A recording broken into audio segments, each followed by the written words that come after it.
तो भाई लोग आज तहरा लोग के बिल्कुल ही मजा आ जाए वाला बा। तहरा लोग के ई जियो के तरफ से आए वाला carbon Bharat K1 4G phone 3 आदमी के बिल्कुल ही फ्री में देखे के मिली, फ्री में।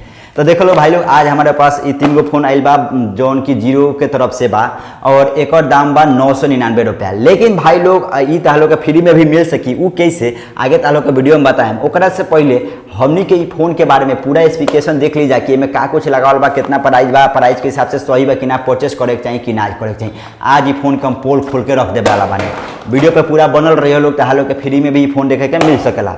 देख लो भाई लोग ई फोन बा, एक डब्बा बा और एक पहले भी हम ई फोन के खोलले बानी। ये देख लो ऐसे खुला के बाद से ज़्यादा कुछ नहीं दिले, हेडफोन वगैरह कुछ नहीं दिले। एगो चार्जर दिला बा, चार्जर बिल्कुल ही छोटा सा चार्जर बा और स्लो चार्जर बा।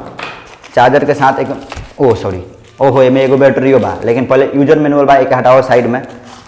एक साथ देख लो भाई लोग, एमे तह लोग के एगो फोन देखे के मिली और साथ में एगो बैटरी अलग से देखे के मिली। 1000 mAh का बस ही बैटरी बा। अब बैटरी काफ़ी ज़्यादा बुझाता कि कोनो लोकल बैटरी हो, एकदम घटिया बैटरी लागता। ओकरा साथ देख लो भाई लोग ऐसे ही लागी। एमे देख लो सबसे पहले एगो मेमोरी साथ ही में एगो मेमोरी है, एगो सिम है। एगो मेमोरी लागी, एगो सिम लागी, बस एगो इमें सिम देखे लागी ता लोग देख सकता। ई बैटरी बा, बैटरी काफ़ी ज़्यादा घटिया बा। और एजा देख लो लग यार लाग गई का भाई तोरा लाग जो बाबू लाग गई बा। हई देख लो, देखत रही लो। ई फोन के बारे में पूरा पोल खोले वाला बानी कि फोन कैसन बा कैसन नहीं है। एमे तहा लोग के डिस्प्ले भी काफ़ी ज़्यादा छोटा मिली, जौन कि बॉक्स पे ही प्रोवाइड करा दिया बा कि डिस्प्ले एमे कितना बा। एक 77 इंच के डिस्प्ले बा, एगो LED फ्लैश लाइट बा, ओकरा साथ ही 0.3 MP के कैमरा बा। ये देख लो भाई फ्लैश लाइट में लागल बा, कितना बड़ा देखे में लौकता, लेकिन अंजोड़ कितना एक कम बा, कोनो मजेदार एक अंजोड़ नहीं है। ओकरा साथ ही भाई लोग तह लोग के बता दी एमे जौन कैमरा बा तो कैमरा क्वालिटी बहुत ही घटिया बा, 0.3 MP के कैमरा बा। ओकरा साथ ही यदि डिस्प्ले क्वालिटी के बात करी तो देख सकता लोग कितना घटिया कितना छोटा डिस्प्ले बा। ऐसे तो है जैसे बुझाता कितना बड़ होके चाहिए, लेकिन डिस्प्ले हेतने बा, बहुत ही छोटा डिस्प्ले बा। देखो एकदम इतनी मुनी बोल बा डिस्प्ले, इतनी मुनी बा, खाली इ लोग के चुतिया बनावे खातिर बनावल गइल बा। पीछे देख लो कैमरा दिखावे खातिर एगो बड़ा कैमरा के मॉड्यूल दियल गइल बा, स्पीकर दियल गइल बा। और नीचे के तरफ बात कर जाओ तो एमे तह लोग के एगो हेडफोन जो माइक्रो USB भी देखे के मिलता। अब देख लो भाई लोग सबसे पहले तनी प्राइस के भी बात कर ली जा। ई फोन तहरा लोग के 1000 में देखे के मिली, 999 रुपया, मतलब कि 1000 में। एक साथ तह लोग के एगो सिम भी लेवे के पड़ी, उस सिम में तह लोग के 123 रुपया हर महीना रिचार्ज भी करे के पड़ी।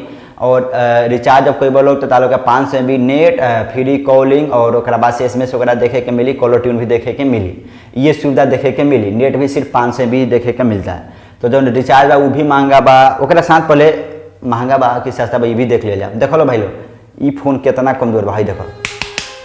देखो तो अकेला बहुत बड़ बात है, बुझाता अबे फूट दे, अबे फूट के निकल जाए, इतना कमजोर बा, इतना ही कमजोर फोन बा। मतलब इतना भी कमजोर होला। चाइनीज फोन जो लोग तू लोग 300-400 में ना परचेस कर लोग, समझो वही फोन है। जियो अपन ठापा लगा के बेचता है, एक बिल्कुल ही फ्रॉड ई काम कर बा, स्कैम काम कर गल बा ई फोन के साथ। बिल्कुल ही घटिया बा, डिस्प्ले क्वालिटी भी घटिया बा, सब कुछ घटिया बा। 4G भले ही फोन बा, लेकिन ये परचेस कर लायक नहीं है। देख लो मतलब ज़्यादा कोनो ऑप्शन भी नहीं दिले, बिल्कुल ही मतलब घटिया सिस्टम बा। और बस लुक भी कोनो खास अच्छा नहीं है यार। ऐसे देखा जाता तो बुझाता लुक अच्छा बा, लेकिन देख लो फ्रंट से कोनो अच्छा नहीं है। एक साथ नोकिया के फोन परचेस कर लिया लोग, लेकिन ये फोन के परचेस मत करिए लोग, भुलाई लो, बिल्कुल ही घटिया चीज़ बा, मतलब कि मज़ेदार बिल्कुल भी नहीं है। बिल्कुल देखो बुझा तो अब्बे टूट जाई, बैटरी भी काफ़ी ज़्यादा कमजोर बा, सब कुछ कमजोर है। देखो बुझा है, देखो ना, देखो करा ना बुझा तो अब्बे टूट जाई। ई कोनो बात भइल, ई कोनो फोन बनैले बारे रे जियो भाई, ये सब फोन खरीदे लायक नहीं है और एक मत खरीद लो। कैमरा क्वालिटी सब कुछ घटिया बा। अब बात रहल कि फ्री में तू लोग एक कैसे ले सकल लोग, तब फ्री में लेबे खातिर तहरा लोग के कुछ सिंपल से स्टेप अपनाए पड़ी। सबसे पहले तो ये वीडियो को लाइक करके और हमारा जो ये वीडियो बा एक नीचे वो कमेंट कोनो भी कर देवे बा। चैनल के सब्सक्राइब नहीं खोलो के तो सब्सक्राइब करके बेल आइकन के दबा के ओकर स्क्रीनशॉट इंस्टाग्राम आजा के टेक पर मैसेज कर देवे बा। हम केहू 3 आदमी के खोज के और ओकरा बाद से बिल्कुल ही ये तीनों फोन फ्री में देवे वाला बानी, बिल्कुल ही फ्री में गिवे करे वाला बानी। तो यदि फ्री में लेवे चाहते रहो तो कमेंट बॉक्स में जल्दी से कमेंट कर लो, वीडियो को लाइक करके चैनल के सब्सक्राइब करके स्क्रीनशॉट भेज लो। हमारा इंस्टाग्राम पे जाना यूजर ID बा @राजा की टेक।